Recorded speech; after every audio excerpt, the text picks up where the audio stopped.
Assalamualaikum warahmatullahi wabarakatuh. Selamat datang di Cerita Bareng Bunga episode kedua.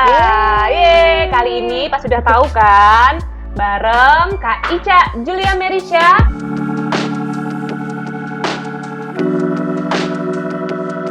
Yang udah kalian request kemarin supaya jadi next guest star aku.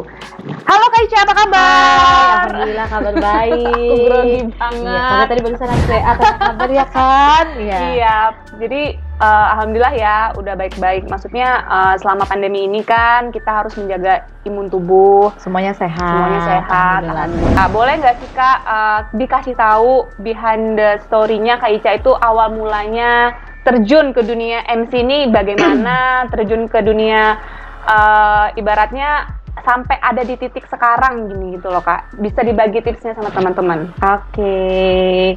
Aduh, jadi aku yang deg-degan sekarang. Tadi aku belum ngucapin selamat datang Bunga dan tim dan teman-teman semua di rumah aku yang sederhana ini. Waduh. Maaf loh ya, nebeng dadakan ya. Tapi karena Bunga Rengganis yang punya mau, baiklah kita jalankan gitu kan. Kalau misalnya dibilang berbicara cerita soal pengalaman ya tadi behind the story-nya. Bagaimana sih kok bisa jadi MC gitu? Apa sih? Suara apa itu? Suara apa? Oh iya, ada tukang di atas ya. Mohon maaf kalau ada. Jadi kalau misalnya bisa sampai di titik ini dari sekarang itu dibilang sama seperti Bunga juga. Awalnya tuh karena suka. Jadi kalau bisa dibilang ini tuh jadi kayak berawal dari hobi, dari kesukaan kita. Terus ternyata kalau diseriusin tuh bisa menjadi hasil gitu. Ada hasilnya gitu yang bermanfaat. Kalau untuk sebenarnya aktif bener-bener MC itu dari tahun 2010. Wah, 2010 guys, sudah 11 tahun. Sebelum senior sekali. Iya 2010 Bunga umur berapa ya masih ya? Tapi dia waktu itu masih kinyis-kinyis loh guys gitu ya. Iya. Udah pernah bareng sama Bunga itu pun juga dari tahun berapa juga lupa ya Neng ya? Iya udah lama banget awalnya. Ya alhamdulillah juga salah satu pencapaian juga yang begitu luar biasa sampai bisa di titik sekarang itu juga bekas supportnya dari teman-teman RMJ. Ini wah, juga RMJ tersebut di sini dong. Boleh ya? Karena nih ada di MC andalannya RMJ guys. Jadi dari umur RMJ 1 tahun sampai sekarang sudah mau 7 tahun. Nggak kerasa ya Neng, 7 tahun ya. Jadi dulu itu awalnya dari mulanya tuh dari tahun 2007 begitu lulus SMA dulu. Begitu lulus SMA, terus nih bingung nih waktu di zaman masa SMA kan ketika mau kuliah. Tapi satu sisi harus kuliah karena permintaan orang tua kan. Jadi tetap kuliah. Terus pengen mencoba untuk yang namanya kerja. Karena sekarang sudah posisinya nggak sekolah lagi. Jadi dipikir bisa kok kuliah sambil kerja gitu kan. Bisa kok kuliah sambil kerja gitu kayak orang-orang juga. Aduh motor saya lagi nyala. Ya, jadi karena kuliah sambil kerja itu tadi. Terus aku mutusin buat yang namanya untuk beranikan diri daftar tuh pertama kali tuh Neng nganterin surat lamaran ke radio gitu kan. Dan itu nggak cuma satu radio, beberapa radio. Kalau nanti boleh disebutin nama radionya di sini, boleh disebutin? Boleh. Ini ada briefing soalnya saya, mohon maaf ya. Ya jadi pertama kali itu di radio Kaltim Pos ya, karena kebetulan juga mikirnya dekat dari rumah juga kan, tinggal di rumah mama itu dekat. Terus coba untuk daftar ke sana di tahun 2007. Alhamdulillah di KPFM itu yang begitu luar biasa banget, yang memang benar-benar itu tempat aku di awal aku belajar gitu. Jadi mereka benar-benar ngajarin banyak banget gitu, ngajarin beberapa hal mulai dari broadcasting yang caranya untuk intonasi suara, terus baca berita yang seperti itu. Tapi memang basic dari jadi seorang master of ceremony atau presenter itu awalnya dari broadcasting itu tadi. Wow, luar biasa begitu ya teman-teman. Jadi itu behind story-nya Kak Ica dari 2007 udah jadi announcer, kemudian masuk ke dunia MC di tahun 2010 sampai sekarang tahun 2021.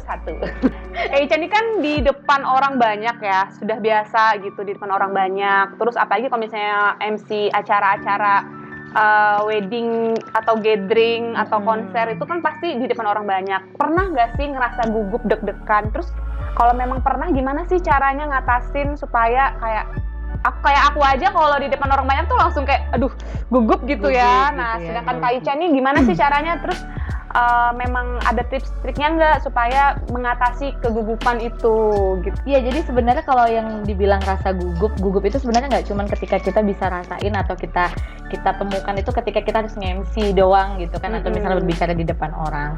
Kadang ingin mengutarakan maksud juga bisa bikin kita grogi. Mau nembak pacar juga bisa grogi gitu kan. Mau minta izin juga bisa grogi gitu kan. Grogi. Mau minta naik gaji juga bisa grogi. Jadi sebenarnya kalau tipsnya pasti pernah lah yang namanya kayak gitu tuh pasti pernah lah Neng, misalnya kayak MC buat di beberapa acara yang kadang pernah bikin aku tuh ngerasa gugup banget ketika aku misalnya harus MC di depan para orang-orang penting. Contohnya kayak mereka Kapolda ya gitu, terus Pangdam misalnya yang begitulah ya. Benar. Triknya biasanya aku sering lakukan kalau misalnya sebelum naik on stage gitu, aku sering latihan kadang nggak cuman latihan itu, kadang aku suka latihan di depan cermin. Nah tapi kalau misalnya lagi pada saat itu kadang lagi nggak ada cermin gitu kan, kita bisa latihan di mana aja. Misalnya kita ambil space mau sendiri dulu gitu di belakang panggung, kita bisa latihan mengulang-ulang. Kemudian misalnya untuk yang penting adalah bikin relax diri kita dulu gitu kan, itu yang paling penting. Contohnya mungkin ada yang bikin relaxnya dengan dengerin lagu dulu sebentar, atau mungkin nelpon seseorang gitu, bisa jadi gitu kan. Bener. Nah terus juga pastinya tarik napas gitu kan, tarik napas yang dalam. Terus juga mikirnya gini, everything's gonna be alright gitu. Jadi maksudnya apapun yang nanti kita akan hadirkan, yang kita berikan gitu, semuanya nanti akan baik-baik aja. Justru kalau kita berpikir nanti bakal salah nih, nanti bisa kepleset nih. Positive thinking ya Kak Ica. Ya, jadi dari mindsetnya dulu. Sebenarnya gugup itu tuh bisa timbul tuh karena perasaan yang kita bikin sendiri gitu, yang kita udah takut duluan, yang kita udah kayak parno duluan ya bahasanya gitu ya. Tapi kalau misalnya kita kayak mikir it's okay kok gitu kan, maksudnya acara ini tidak menegangkan gitu, acara ini tuh akan jadi acara yang fun gitu, akan jadi acara yang menyenangkan. Jadi tergantung sama pembawaan kita. Memang kata orang acara itu akan tergantung sama pembawaan MC-nya itu tadi gitu. Kalau aku pikir sih. Jadi itu tadi dia tipsnya ya teman-teman, cara supaya misalnya nggak deg-degan, supaya bisa lebih rileks ya Kak. Betul. Nah walaupun seperti itu Kak Ica juga pernah ya ngalamin masa-masa itu. Nah Kak Ica boleh ceritain nggak sih ada nggak momen atau event yang bikin Kak Ica tuh kayak bener-bener was-was atau panik? Jadi waktu itu pernah ketika yang bikin gugup dulu nih pertamanya nih, yang bikin gugup nih. Biasanya kan kita kalau misalnya sebelum MC ya gitu tadi acara-acara penting lah ya, contohnya acara-acara penting. Nah terus kita biasanya udah membangun chemistry dulu gitu dengan narasumber. Kadang ya chemistry itu bisa kita bangun kayak misalnya sekedar menyapa gitu kan, kayak misalnya pagi bapak, pagi ibu. Nah itu kalau kayak udah ada chemistry kita tuh langsung kayak ngerasa oh gua pegang nih udah audiens di kita gitu ngerasa. Nah terus ketika harus memandu sebuah acara yang kebetulan di luar kota yang kita nggak kenal gitu, siapa petingginya gitu kan, terus siapa partner kita, siapa tim IO-nya juga pada saat itu. Jadi benar-benar berserah ya udahlah pada saat itu bisa nggak nih gitu. Nah itu pernah kejadian juga yang nervous banget, yang gugup banget gitu kan. Jadi apalagi kalau misalnya acaranya dibikin kayak virtual gitu ya Neng ya. Sekarang kan kebanyakan acaranya dibikin virtual tuh. Iya. Nah jadi pada saat itu padahal udah ikut geladi terus ketika di hari H tetap aja ngerasa gugup, yang kayaknya bisa berjalan nggak sih dengan lancar. Karena memang sekarang kan di era new normal ini ya kayak kan pasti tipikal MC itu berubah lagi. Pernah nggak sih merasa gagal waktu bawain suatu acara? Pernah ngerasa gagal waktu bawain acara. Enggak, jangan bobok siang ya. Bantalnya dulu. Aduh, nanti kalau dibilang belum pernah, jadi sebenarnya itu bukan ngerasa kayak gagal sih gitu. Cuman kalau gimana ya Neng ngomongnya, alhamdulillah tuh nggak pernah sih gitu kan. Alhamdulillah. Tapi kalau misalnya pertanyaannya lebih ke kayak pernah nggak sih Kak ketemu sama acara yang nggak sesuai atau yang nggak sejalan dengan maunya Kak Ica? Nah mungkin yang seperti itu. Karena memang kalau tugasnya MC itu tadi, kalau menurut aku sih mau acara itu seburuk atau sejelek apapun, ya kita harus bikin itu untuk bagus. Nah teman-teman, di masa pandemi seperti ini kita harus pintar-pintar untuk mencari side hustle kita ya apa. Nah salah satunya nih Kak Ica nih, dia tuh pinter banget karena dia ini selain menjadi seorang MC, dia juga punya sampingan yang ternyata itu asik banget. Karena dari tadi kita ngobrol itu aku rasanya nyaman banget. Kenapa nyaman? Karena aku mencium aroma-aroma yang menenangkan. Ternyata itu adalah dari Tara. Kena pelet dia. Dari yang living guys. Nah, jadi sebenarnya kalau misalnya untuk mutusin menggunakan yang living itu karena juga memang yang living itu aku taunya dia sebagai salah satu gaya hidup sehat gitu, lifestyle yang bisa nge-support kita barengan sama keluarga untuk lebih sehat lagi sih Bunga. Basicnya sebenarnya bisnisnya ini adalah membagikan apa yang kamu rasain dengan manfaat yang kamu gunain gitu dari yang living ini.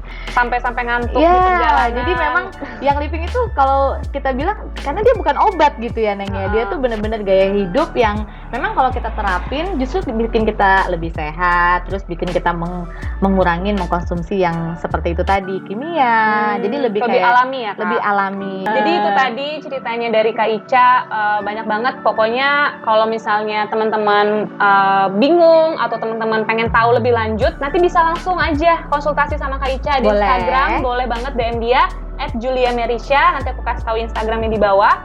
Teman-teman bisa langsung tanya-tanya. Nah, apalagi buat teman-teman yang tadi masih banyak pertanyaan, penasaran ingin menjadi seorang MC juga atau ingin tahu lebih dalam mengenai public speaking, terus juga cara menjadi MC dan mengatasi kegugupan yang lain itu gimana, bisa langsung konsultasi sama Kak Ica.